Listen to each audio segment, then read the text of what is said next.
नमस्कार दोस्तों, स्वागत है आप सभी का आपके अपने यूट्यूब चैनल रिटेल अड्डा में। तो चैनल पे नए हैं तो सब्सक्राइब कर लें और बेल आइकन को प्रेस कर दें ताकि वीडियो की नोटिफिकेशन आप तक पहुंचती रहे। तो ये आपके सामने एक कंपनी है, इसका स्टॉक प्राइस आपके सामने खुला हुआ है। 104 रुपये इसका करंट प्राइस है। तो 104 रुपये है, इसमें क्या नई बात है आपको थोड़ा जूम करके दिखाते हैं कि इसमें चल क्या रहा है। ये रहा, इसका जूम कर दिया गया। ये 240 को लेवल से ये ऑलमोस्ट देख सकते हैं लगभग 100 के आसपास खड़ा है। कंपनी का नाम भी लिखा हुआ है कैस्ट्रॉल इंडिया लिमिटेड। तो इसमें प्रॉब्लम है क्या, ये क्यों स्टॉक नहीं बढ़ता, पूरा मार्केट इधर से उधर हो जाए लेकिन इसका जो ट्रेंड है वो नीचे की साइड में ही बना है। इसमें क्यों अच्छी खासी तेज़ी हमें नहीं देखने को मिलती। तो सारे रीज़न जो हैं आपको इस वीडियो के थ्रू क्लियर हो जाएंगे। और अगर आपका इसमें इन्वेस्टमेंट है तो आप भी क्या करना चाहिए वो भी आपको क्लियर हो जाएगा। तो देख सकते हैं ये है इसका लगभग 2017 से चार्ट, मतलब 4 साल का चार्ट। पिछले 4 साल में स्टॉक ने मतलब 50% वेल्थ इरोड की है। तो इसमें कौन सी बड़ी बात है, हो सकता है लॉन्ग टर्म में अच्छा वेल्थ क्रिएट की हो।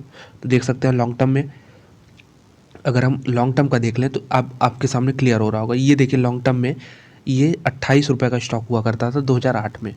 उसके बाद फिर ये सीधे 240 के ऊपर चला गया। तो ऑलमोस्ट कह सकते हैं कि यहाँ पे 10 गुना, कह सकते हैं 8-9 गुना हो चुका था ये स्टॉक।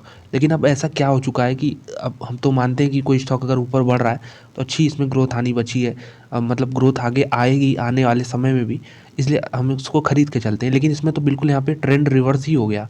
अगर आप दो फेज़ में डिवाइड करेंगे, पहला फेज़ ये दूसरा ये, तो दूसरा फेज़ में पूरा जो गेन था वो तो जाता हुआ ही दिख रहा है। तो प्रॉब्लम ये है कि इनमें पिछले 10 सालों में अगर आप बात कर लें, ये आप लेवल देखें ये कहाँ से इसमें गिरावट शुरू हुई है। ये है 2014। तो 2014 मतलब कितना साल हो गया, 7-8 साल हो गया। लेकिन मोटा मोटा कह लें पिछले 10 सालों में इस कंपनी में कुछ भी प्रॉफिट ग्रोथ नहीं दिखा है, कुछ भी सेल्स ग्रोथ नहीं दिखा है। हाँ, रिटर्न्स काफ़ी जनरेट किए हैं, स्टॉक प्राइस की नहीं बात कर रहा हूँ, इक्विटी पे और अपने जो टोटल कैपिटल है उस पे कंपनी ने बहुत अच्छे रिटर्न जनरेट किए। लेकिन अब पूरा देखिए खेल जो है उल्टा पड़ता हुआ नज़र आ रहा है। क्यों? क्योंकि जो ईवी वाला थीम है इलेक्ट्रिक व्हीकल का, अब इसमें ये भी कहा जा रहा है कि इसमें इनका जो है मिनिमम पार्टिसिपेशन होगा। मतलब जो पहले आईसी इंजन की गाड़ियाँ आती थी उसमें कहा जाता था कि कैस्ट्रॉल इंडिया के लुब्रिकेंट्स जो है, लुब्रिकेंट्स की बात कर लें, कैस्ट्रॉल इंडिया छोड़िए, सारे लुब्रिकेंट्स के अच्छी खासी डिमांड होने वाली है। तो आप ये फेज़ उस मान सकते हैं। लेकिन अब ये ईवी वाला फेज़ यहाँ से इंटेंसिफाई हो रहा है पिछले 2-3 सालों से। तो उसमें अब ये भी जोड़ लीजिए कि इनका ईवी के थ्रू भी प्रॉब्लम आना है। तो पहला प्रॉब्लम हमने क्या समझा कि प्रॉफिट ग्रोथ हुआ नहीं पिछले 10 सालों में।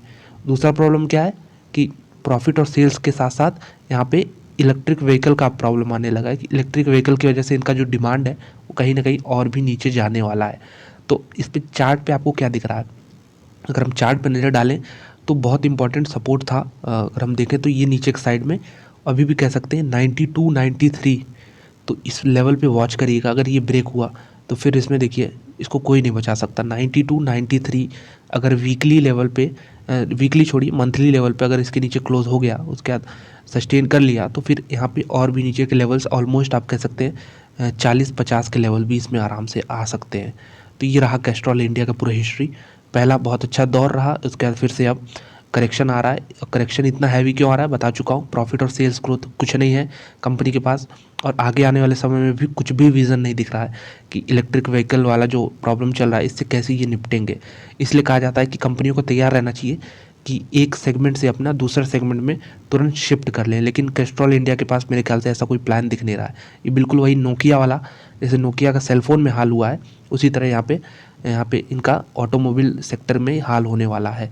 तो बिल्कुल लुब्रिकेंट सब देखिए, हो सकता है इसकी डिमांड की ज़रूरत भी ना पड़े, आने वाले समय में पड़ेगी लेकिन जो डिमांड है वो कम हो जाएगी। और ऑटोमोबाइल सेक्टर किस दौर से गुजर रहा है सभी जानते हैं कि बहुत ही, मैं कह सकता हूँ डिमांड में कोई कमी नहीं है, लेकिन जो सप्लाई साइड में कमी आ रही है ये भी थोड़ा सा कंसर्न बताता है। अगर आप देखें इसमें तो नीचे के साइड में तो हमने डिस्कस कर लिया कि 92 एक स्ट्रॉन्ग सपोर्ट रहने वाला है। अगर इसको ब्रेक कर दिया तो ये 45-50 के लेवल तक जाएगा। ऊपर के साइड में क्या आ जाइए, ऊपर के साइड में अब बहुत ही, मैं कह सकता हूँ 2014 से, तो मतलब 7-8 सालों से ये ट्रेंड लाइन तैयार हो रही है। आप देख सकते हैं ये जो पिंक कलर की लाइन आपको दिख रही है ये ट्रेंड लाइन है। 7 सालों से ये इसके ऊपर ब्रेक नहीं कर पाया है। तो ये लेवल है कितने का, अभी फ़िलहाल अगर इस महीने की बात कर लें तो ये लेवल अराउंड आपका आता है 138। तो 138 के ऊपर अगर ये स्टॉक जो है क्लोज दे देता है, मंथली की बात कर रहा हूँ, महीने का कैंडल इसके ऊपर क्लोज दे देता है, तब जाके इसमें रिवर्सल होगा। रिवर्सल मतलब ये जो ट्रेंड है, ये जो ट्रेंड आपको दिख रहा है नीचे के साइड में लगातार नीचे आ रहा है, ये चेंज होके फिर अब ये ऊपर के साइड में जा सकता है या फिर थोड़ा सा फ्लैट हो सकता है, इस तरह की बात कर रहा हूँ। तो ये 138 का लेवल बहुत इंपॉर्टेंट है और नीचे के साइड में 92 का बहुत इंपॉर्टेंट है। अभी फिलहाल 104 पे है, तो दोनों पे नज़र रखिएगा। चलिए इसके कुछ फाइनेंशियल भी देख लेते हैं। तो कंपनी के बारे में कुछ basic details, market cap 10,000 crore का और मेरे ख्याल से मिड कैप कैटेगरी की स्टॉक बोल सकते हैं। स्टॉक पी जो है 13 है, लेकिन इसमें देखिए कुछ गुंजाइश हम मुझे भी नहीं दिख रही कि ये कैसे स्टॉक को बढ़ाया जाए, स्टॉक पी कैसे बढ़ेगा, मतलब अर्निंग्स कुछ भी नहीं दिख रहा है। हाँ, एक चीज़ लोग देख के इन्वेस्ट कर देते हैं, ये रिटर्न ऑन कैपिटल एम्प्लॉयड और रिटर्न ऑन इक्विटी, ये मेरे ख्याल से बहुत तगड़े फिगर हैं, 50% और यहाँ पे 67% के। जो बुक वैल्यू है वो भी आप देख सकते हैं 6 टाइम्स पे ये ट्रेड कर रहा है, तो चीप तो नहीं कह सकते बुक वैल्यू के हिसाब से। करंट प्राइस 104 है, पाउंड वीक का लो 103 है, यानी आप देख सकते हैं कहाँ पे खड़ा है। तो 92 बिल्कुल ऐसा लग रहा है कि जाएगा। कंपनी पे कोई भी खर्चा नहीं है, तो कंपनी के पास टोटल एसेट 2700 करोड़ के हैं, रिजर्व जो है 1100 करोड़ के हैं और जो कैश इक्विवेलेंट है, कैश बैलेंस है वो भी 1300 करोड़ के हैं। तो फाइनेंशियली तो स्टेबल है कंपनी। देख सकते हैं ये सारे फिगर जो हैं इसको बताते हैं कि कंपनी दिवालिया तो ऐसी नहीं होगी अगर आप कुछ भी कह लें, लेकिन जो हमें चाहिए रिटर्न। रिटर्न कब मिलेगा? जब कंपनी परफॉर्म करेगी, तो वो चीज़ हमें नहीं दिख रही है। रिटर्न कोई भी उम्मीद नहीं दिख रही यहाँ पे। प्रमोटर 51% बने हुए हैं। आप ये चीज़ पे ज़रा ध्यान दीजिएगा। पिछले 5 साल में प्रॉफिट ग्रोथ कितनी रही है? 2.67। खुद सोचिए, 2.67% से इन्होंने हर साल प्रॉफिट ग्रो किया अपना पिछले 5 सालों में। 3 सालों की बात कर लें तो 2.30 है, तो कुछ भी खास है नहीं इसमें। अगर हम इसमें थोड़ा और डिटेल में जाएँ, तो अगर आप देख सकते हैं यहाँ पे इसके प्रॉफिट एंड लॉस स्टेटमेंट देखना चाहेंगे, तो 2010 में इसका जो सेल्स का फिगर था वो 2700 करोड़ था। तो हम तो अच्छी कंपनियों में देखते हैं ये फिगर जो है एटलीस्ट 4-5 गुना तो हो ही जाता है, 10 साल का पीरियड बहुत ज़्यादा होता है। लेकिन इसमें कितना हुआ है? इसमें ये फिगर आप पिछले साल देख सकते हैं 4200 करोड़ हुआ है, मतलब खुद सोचिए यहाँ पे 2 गुना भी नहीं हुआ है ये। यहाँ पे इस तरह के कुछ प्रॉब्लम्स आ रहे हैं कैस्ट्रॉल इंडिया में। जो नेट प्रॉफिट है वो 490 से बढ़ के यहाँ भी डबल कुछ नहीं दिख रहा है, 758 करोड़ ही है। तो प्रॉब्लम देखिए हर जगह है, सेल्स में भी नहीं कुछ ग्रोथ है। यहाँ से आपको क्लियर पिक्चर मिल जाएगी। प्रॉफिट देखिए 5%, 3%, 2%, सिंगल डिजिट में वो भी लोअर डिजिट 3, 4, 2, मेरे ख्याल से ये सब फिगर। और स्टॉक प्राइस में आपको बिल्कुल इस तरह का डी रेटिंग देखने को मिला है। रिटर्न ऑन इक्विटी, इससे क्या ही फ़र्क पड़ता है जब कंपनी अपना प्रॉफिट नहीं जनरेट कर पा रही है। रिटर्न ऑन इक्विटी तो अच्छा है कंपनी का, लेकिन इससे कोई हमें फ़ायदा नहीं मिलने वाला।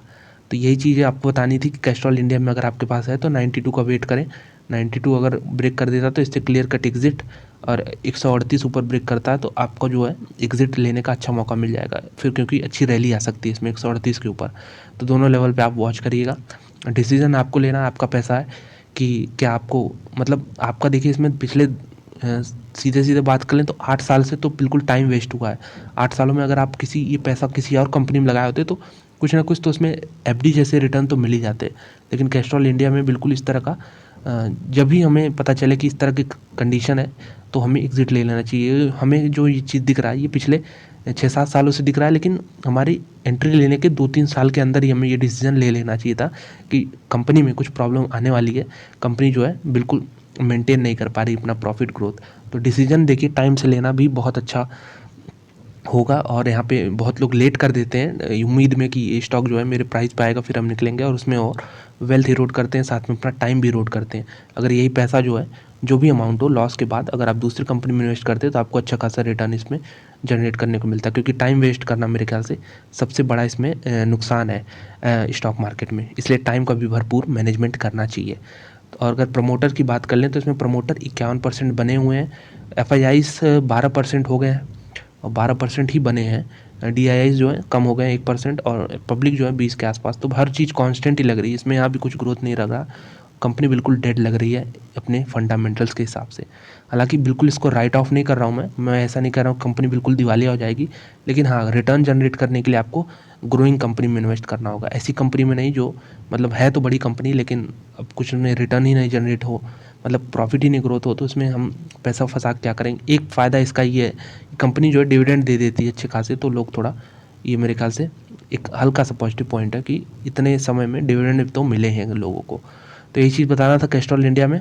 इस तरह के स्टॉक्स बहुत सारे हैं, सिर्फ कैस्ट्रॉल इंडिया की बात नहीं कर रहा हूँ, बहुत सारे स्टॉक्स हैं।